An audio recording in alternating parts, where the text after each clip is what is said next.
My daughter gave me a brand new tablet for my 68th birthday. I brought it to my grandson's house to ask how to use it. He's a cybersecurity analyst. He looked at it for 5 minutes. Then his face went white. "Grandpa," he said quietly, "we need to call the police. Someone installed spyware on this before you even opened the box." I didn't believe him. I couldn't. It was a gift from my daughter.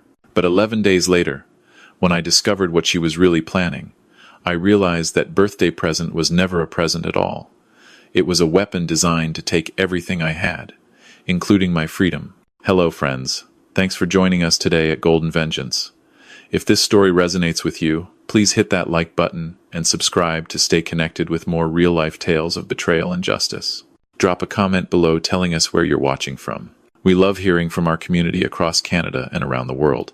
Quick note, while some details have been changed to protect privacy, the lessons and warnings in this story are very real. Any similarity to actual names or places is purely coincidental. I turned 68 on a Saturday in late October, and the Ontario autumn had already stripped most of the trees bare. I woke up alone in my house in Oakville, same as I'd been waking up for the past 4 years since Margaret passed. The coffee maker clicked on at 7, and I shuffled to the kitchen in my old University of Toronto sweatshirt, the one Margaret always said made me look like a retired professor. Which I was, I suppose. 32 years teaching high school history before I finally hung up the chalk. My phone sat quiet on the counter. No messages.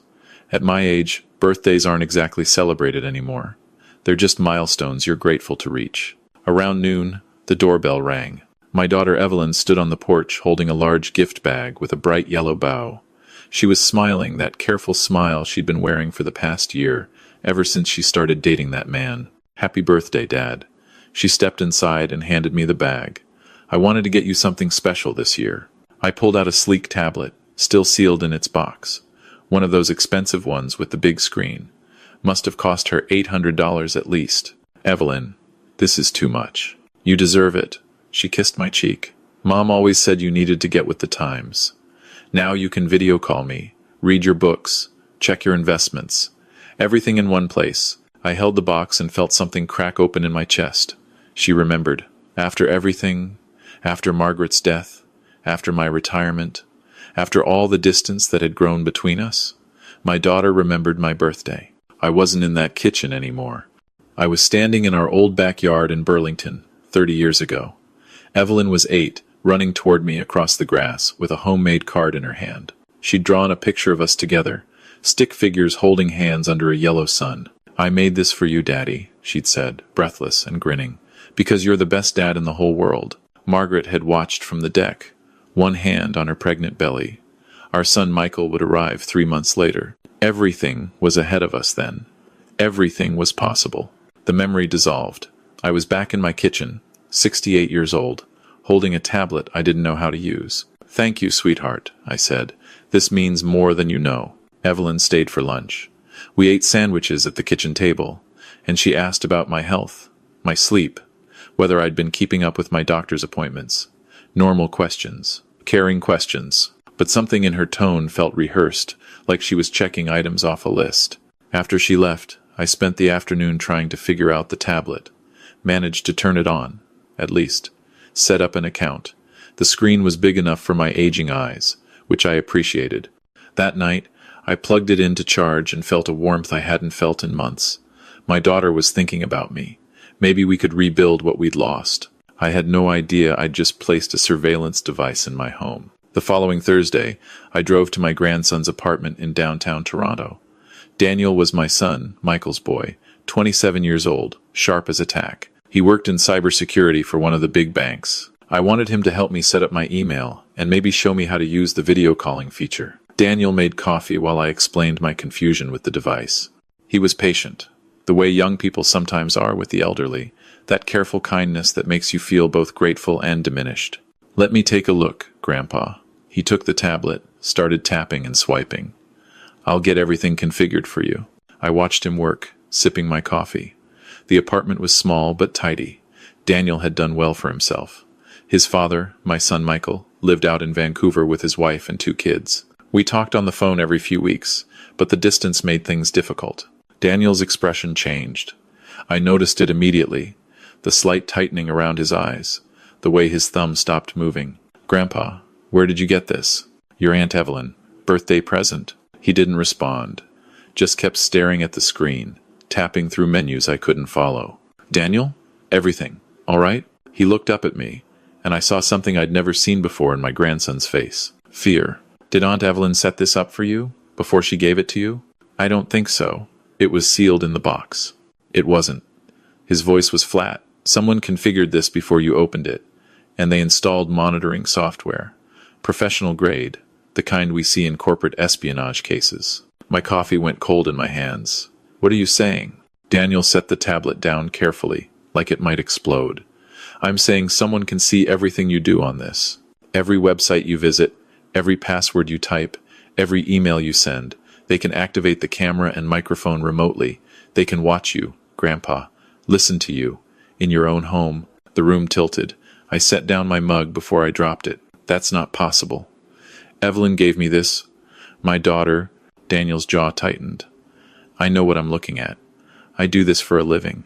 This software didn't install itself. Maybe it was the manufacturer. Some kind of defect." "No." He shook his head. "This is deliberate. Someone specifically configured this device to monitor you before it was wrapped in that birthday paper."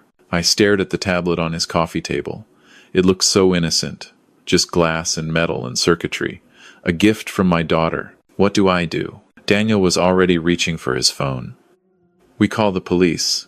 Detective Sarah Chen was in her mid-40s with a no-nonsense demeanor and eyes that had seen too much. She met us at the Toronto Police Service's Financial Crimes Unit the next morning. Daniel had made copies of everything he'd found on the tablet before we came. She examined his documentation carefully, asking technical questions I couldn't follow. Daniel answered each one with the precision of someone who testifies in court regularly. "Mr. Morrison," she said finally, turning to me, "your grandson is correct. This device was configured as a surveillance tool before you received it. Whoever did this has access to everything. Your location, your communications, your financial information, if you've accessed any banking sites." I hadn't. Thank God for my technological incompetence. "What does this mean?" I asked. "What do I do?" Chen leaned back in her chair. "First, I need to ask you some questions. Does anyone have a financial motive to monitor you? Do you have significant assets? Life insurance? Property?" I thought about it. My teacher's pension wasn't extravagant, but it was steady. The house in Oakville was worth close to $2 million in today's market. Margaret and I had been good savers. I had investments, RRSPs, a paid-off house, and yes, a life insurance policy, $750,000. The beneficiary was supposed to be split between my children, Evelyn and Michael. "I'm comfortable," I said carefully. "Not wealthy, but comfortable." Chen nodded like she'd expected this answer. "Mr. Morrison, I'm going to be direct with you. In my experience, when family members install surveillance equipment on elderly relatives, it's rarely innocent curiosity. There's usually a larger plan in motion." Elderly relatives. The words stung. Is that what I was now? An elderly relative to be monitored and managed? What kind of plan? Financial exploitation, guardianship fraud, power of attorney abuse. She listed them matter-of-factly. Someone wants access to your assets, and they're building a case to get it. Daniel put his hand on my arm. "Grandpa, who gave you this tablet?" I couldn't say it. Couldn't make my mouth form the words. Chen said them for me. "Your daughter, Evelyn Morrison." I drove home in a daze that afternoon. The tablet sat in a police evidence bag in Detective Chen's office. She'd asked me to wait before confronting anyone, to let them investigate properly. "Act normal," she said.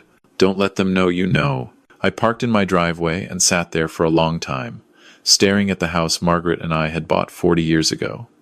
We'd raised our children here, celebrated holidays, birthdays, graduations. Margaret had planted the rose bushes by the front door the year Evelyn was born.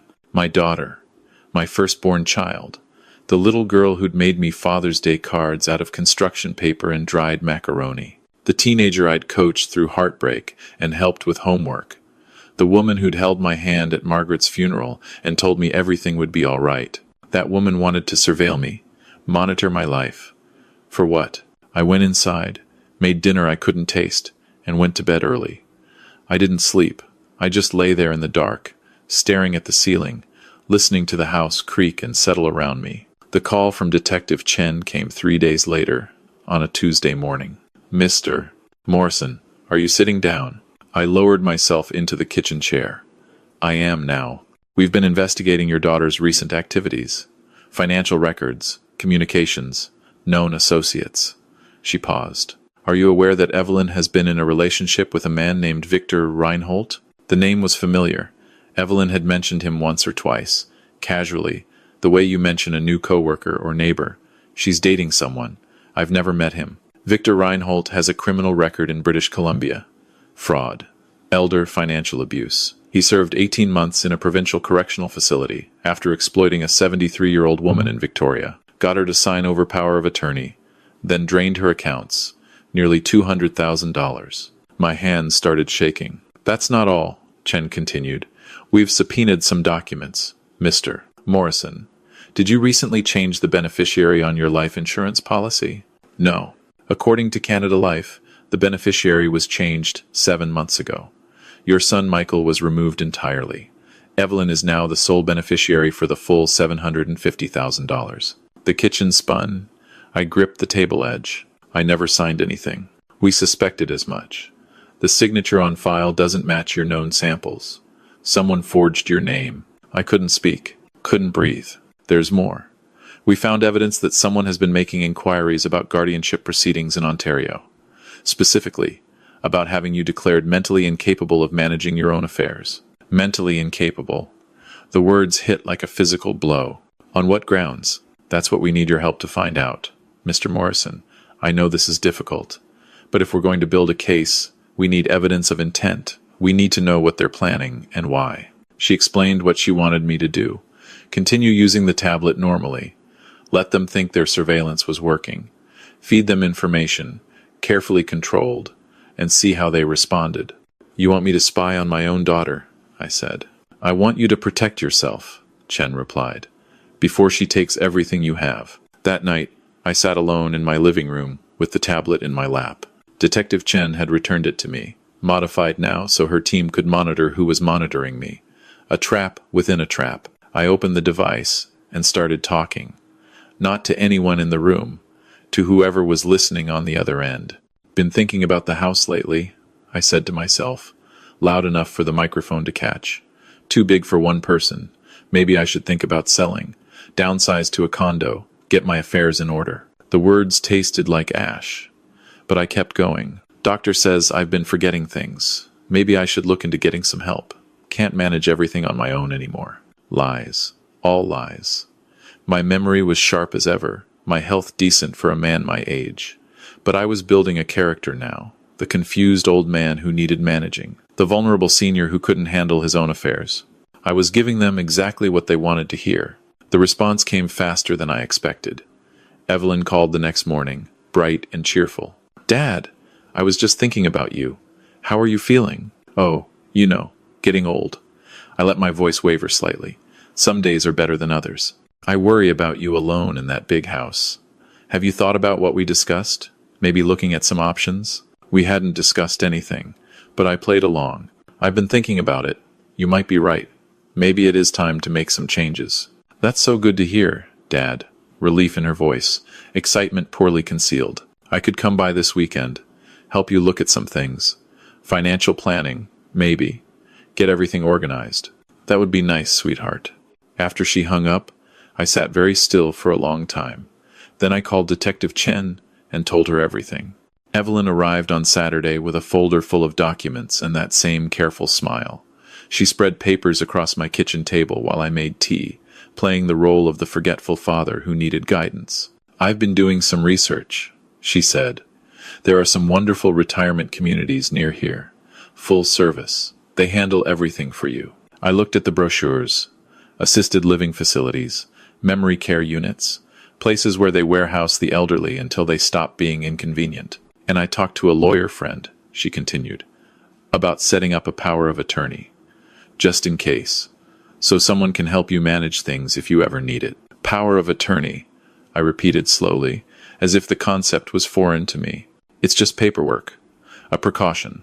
She slid a document toward me. "You'd still be in control. I'd just be able to help if you needed it. I looked at the form. Looked at my daughter's expectant face. This was a woman I'd held as a baby. A woman I'd walked down the aisle. A woman who'd cried in my arms when her mother died. This woman wanted to take my life away, one signature at a time. I don't know, Evelyn. This is a lot to think about. Of course. She patted my hand. No pressure. Just think about it. We can talk more next week. After she left, I photographed every document she'd brought. Sent them to Detective Chen. Then I went to the basement and did something I should have done weeks ago. I started looking through my own files. The filing cabinet had belonged to Margaret. She'd been the organized one, keeping records of everything, insurance policies, tax returns, property documents. After she passed, I couldn't bring myself to sort through it all. I just left everything as it was, a shrine to her orderly mind. Now I went through it systematically, box by box, folder by folder. I found what I was looking for in the back of the bottom drawer, a manila folder that didn't match Margaret's careful labeling system.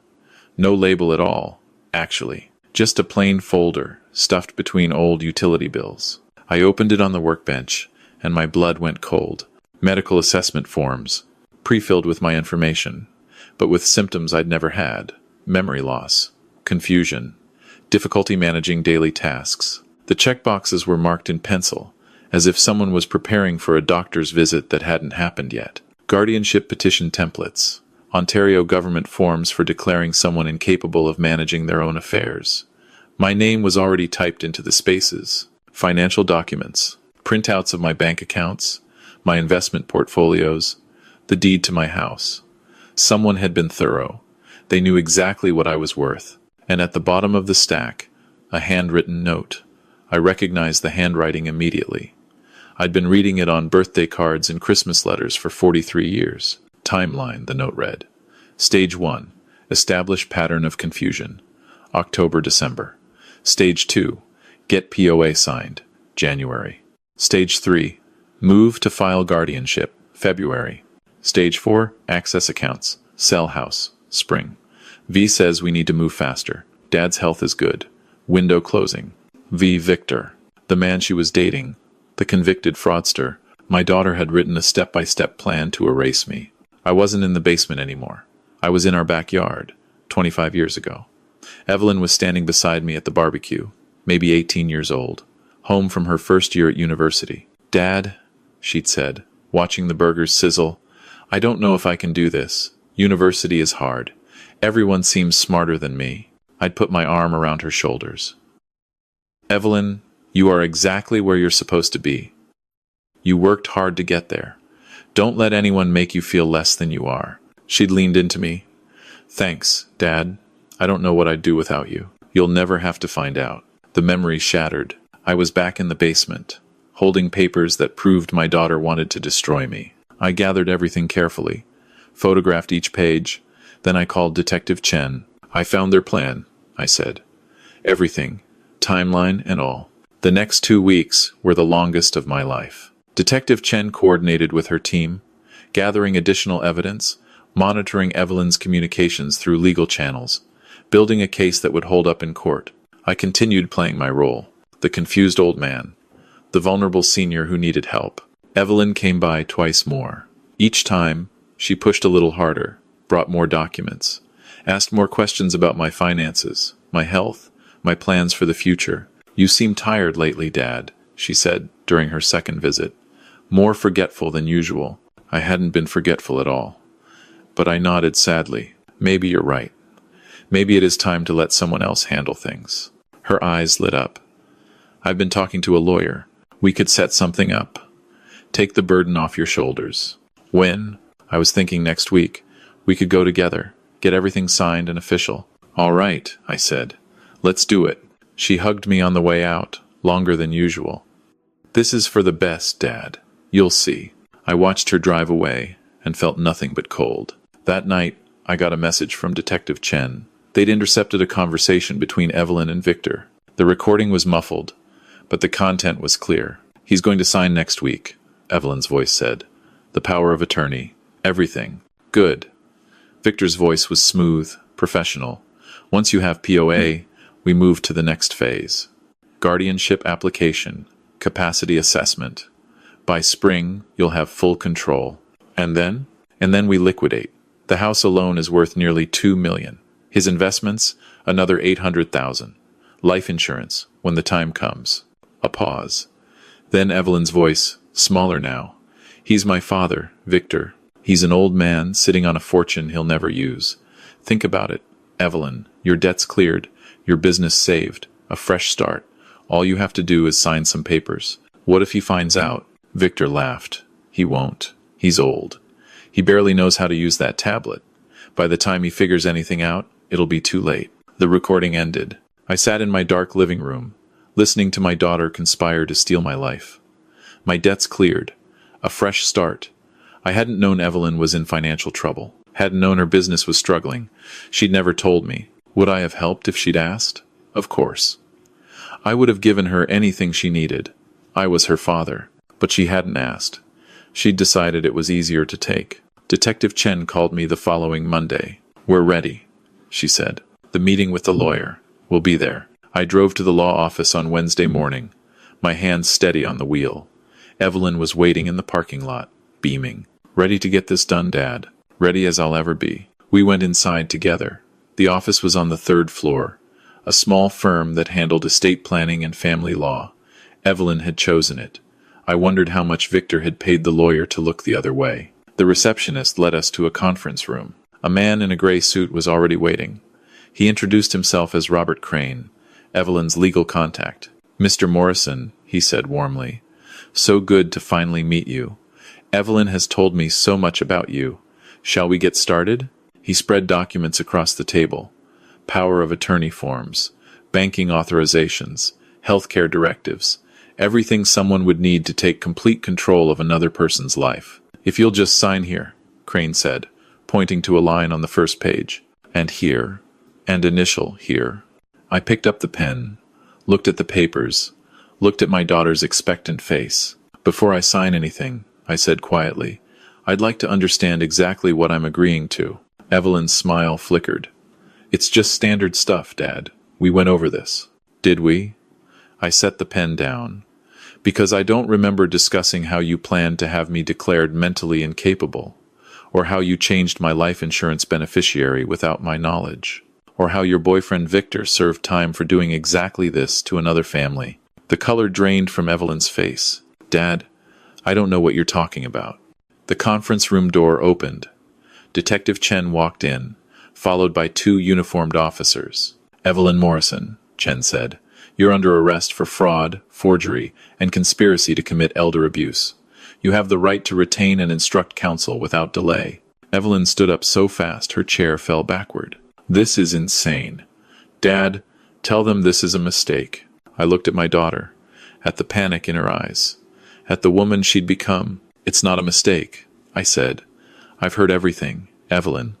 The phone calls with Victor. Your plans for my house, my savings, my insurance. I know about the timeline you wrote. I know about all of it. That's not. Victor made me. She started crying. Daddy, please. I was in trouble. I owed money. Victor said this was the only way. I never wanted to hurt you. The officer took her arm. She struggled for a moment, then went limp. Daddy, she said again, the word broken now. Please. I'm your daughter. I thought about the little girl in the backyard, the teenager I'd helped with homework, the woman at Margaret's funeral. My daughter would have asked for help, I said. My daughter would have trusted me. You decided I was worth more as a victim than a father. They led her out. I stayed in the conference room, alone with the unsigned documents and the echo of her crying. They arrested Victor Reinhold that afternoon at his apartment in Mississauga. He tried to run, made it as far as the elevator before officers caught him. Apparently he'd been packing, preparing to disappear once the power of attorney was signed. The investigation took months. By winter, the full scope of their scheme was clear. Victor had been targeting vulnerable seniors for years, using romantic relationships to find accomplices with family connections to wealth. Evelyn wasn't his first partner. She was just his most recent. My daughter owed Victor $230,000. Failed business loans, gambling debts she'd hidden from everyone. Credit cards maxed out to keep up appearances. Victor had paid off her most pressing creditors, then demanded repayment in a currency he preferred, access to her family's assets. My assets, my life, my freedom. The trial was in April. I didn't attend. I couldn't sit in that courtroom and watch my daughter be judged, even if she deserved it. Victor received 7 years in federal prison. Fraud, conspiracy, exploitation of a vulnerable person. His previous record worked against him. Evelyn received a suspended sentence. 2 years of probation, full restitution of the money she'd taken from my accounts, a permanent record that would follow her forever. The judge cited her cooperation with investigators and her lack of prior criminal history. I filed a restraining order afterward. No contact, no calls, no letters. I changed my life insurance beneficiary to my son Michael and my grandchildren. Updated my will, changed all my passwords and account numbers. Daniel helped me set up new security systems, cameras at the doors, alerts on my financial accounts, the paranoid precautions of a man who learned too late that trust can be a weapon. My son Michael flew in from Vancouver that summer. We sat on my back deck, watching the sun set over the garden Margaret had planted so many years ago. "I can't believe Evelyn would do this," he said. "I keep thinking there must be some explanation." "There is an explanation," I said. "Desperation, debt, a manipulative man who made it seem easy. None of it excuses what she did. But I understand how it happened. Do you miss her?" I thought about it for a long time before answering. I miss who she was, or who I thought she was. The woman who planned to take my freedom. I don't know her at all. Michael put his hand on my shoulder. We sat there until the stars came out. I turned 69 alone. No gifts this year. I preferred it that way. The house feels different now. Quieter. I've thought about selling, starting fresh somewhere without memories in every room. But Margaret's roses still bloom every spring. The kitchen still smells like her cooking on Sunday mornings if I close my eyes and remember hard enough. Some mornings I wake up and forget what happened. For a few seconds, everything is normal. Then I remember, and the weight settles back onto my chest. If you've stayed with me this far, I need you to know something. I'm not sharing this story for sympathy. I'm sharing it because it could happen to anyone.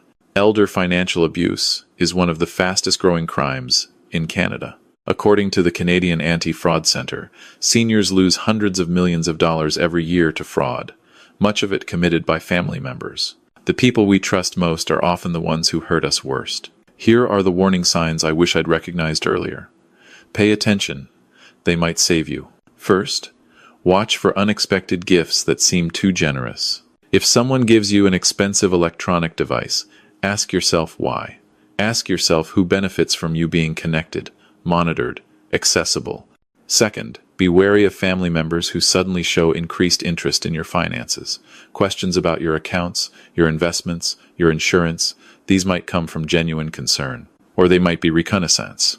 Third, notice if someone starts questioning your memory or capabilities. If a relative repeatedly suggests you're confused, forgetful, or incapable, ask yourself whether that's true or whether they're building a narrative. Fourth, never sign documents you don't understand. Power of attorney is a powerful tool. In the right hands, it protects you. In the wrong hands, it destroys you. Fifth, trust your instincts. If something feels wrong, it probably is. The discomfort you feel might be your mind, recognizing a threat before your heart is willing to admit it. Finally, know that it's never too late to ask for help. Talk to someone you trust. A doctor, a lawyer, a police officer, a friend. Isolation is the predator's greatest weapon. Connection is your greatest defense. My daughter made her choices. I've made mine. We don't speak anymore. I don't know if we ever will. Some nights I still dream about that little girl in the backyard, the one who made me birthday cards out of construction paper. I wake up reaching for a past that doesn't exist anymore. But I'm still here, still standing, still free. That's something. Maybe that's enough. If you're watching this video, wherever you are, whoever you are, learn from my story. Protect yourself. Protect the people you love. And remember that sometimes the greatest threat comes wrapped in birthday paper from someone who calls you dad. Stay safe out there. And thank you for listening to an old man's story.